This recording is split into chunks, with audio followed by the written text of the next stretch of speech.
Let's move on and talk about the S&P 500. We're a bit higher today, but boy, a lot of investors still scratching their heads on what's going on with these central banks. Peter Boockvar joins us on the phone. He's the market analyst over at the Lindsay Group. And Peter, in your notes today, you said, Janet Yellen and company are just trying maybe a little bit too hard to get this Goldilocks scenario. He says, your mandate isn't to have a perfect world. Do you think the Fed is really just being too dovish here? Well, that's clear, and that's been the question. Well, that's been the characteristic for years of their policy. Their true mandates are full employment and price stability, but now influencing that is international developments, financial markets, and just when you think that one actually relieves itself, then there's another excuse not to raise rates. And yesterday they took out the concerns about international developments, but then they, of course, added their acknowledgement about slowing growth. And it's been excuse after an excuse after excuse, which is why, almost 8 years into an expansion, they've been able to raise interest rates once. They're afraid of their own shadow, and I think that they've gotten themselves in a really terrible hole that they're not going to be able to get themselves out of. But if they're in a terrible hole, at this point, are they maybe the worst central bank except for all the rest? Witness the BOJ suddenly holding pat when the world was expecting them to continue easing. Well, they've all gone down this dark tunnel of thinking on the belief that by making money cheaper and cheaper and cheaper, you can somehow generate faster growth. But with a world that's already choking on too much debt, the cost of money really isn't an important variable. And the cost of money is not a binding constraint on anybody's business decision-making. So by making it cheaper is really going to spur anything. And the irony with the Bank of Japan is at the end of January, when they went to negative interest rates, everyone panicked. The banking stocks fell 25% in a couple of weeks. The yen obviously strengthened. And then they back off, and the market is upset with that.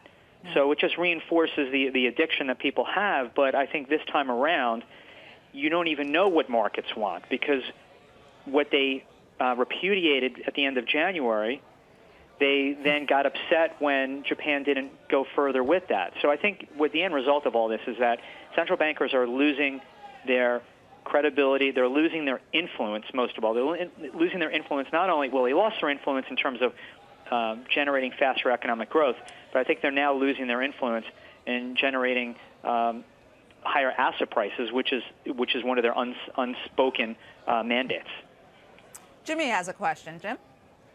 Peter, I agree with most you're saying. I want you to respond to one thing real quick, though. It seems to me, when I look around, that the regulatory environment, the tax environment, doesn't allow the macroeconomic condition to improve very rapidly. We see that by low interest rates and really low GDP. My question is this. Isn't the interest rate policy just to counterbalance a crummy macro policy that we have? And in the world where rates go higher quickly, what do you see happening to the macroeconomic condition?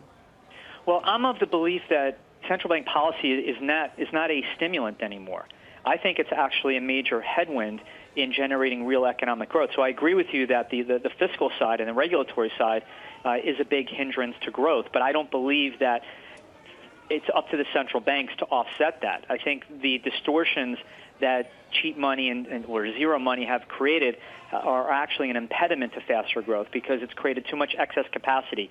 It kills savers and insurance companies and pension funds and creates malinvestment and so forth. So I don't think that it's one or the other. I think central bank activity has, as I said, been a detriment. But the problem, to your second point, is... What would higher rates do now, Peter? I mean, well, you see, maybe that would incent people to save, but would that create growth?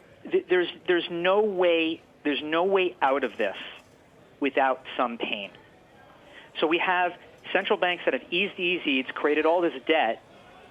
Therefore, when it gets time for them to actually raise rates, well, that's a problem for all those that have taken on all this debt. So they basically trap themselves into this policy. And there's no way out unless you're willing to sacrifice a bear market and a recession.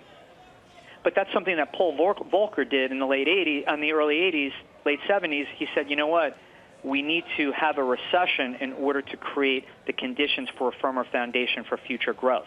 So I'm not saying there's any easy way out of this. And I'm not saying they can just go on and raise interest rates because a lot of things will collapse. I'm just saying that we have two choices, at least from the Fed's perspective.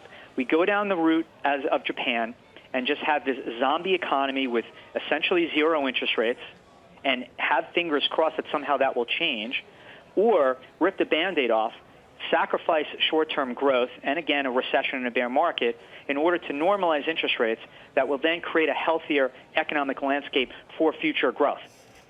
Oof. There's not a good choice in this, and there's not a pain-free way of getting out of it.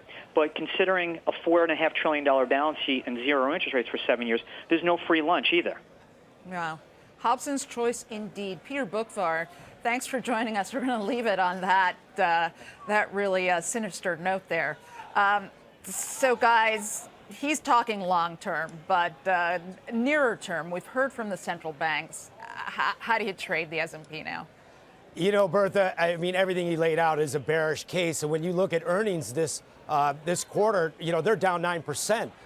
Overall, and that's 4 quarters in a row. So we haven't seen anything like that since 08, 09. So yes, I am making a great bear case, but you know what, Bertha? We're backed into a corner here, and investors are backed into a corner. I call it the officer and a gentleman scenario where we have nowhere else to go. So I'm going to be buying the S&P because the conditions that the Fed set up and central banks around the world have brought us to these levels. We're 1% from the highs here. So I'm not going to step in front of it and say, hey, this is the top and this market's coming off. No, these conditions remain the same. So I'm going to be the buyer. I'm going to be the Richard Gere buyer here. I'm looking to buy the E-mini on a dip.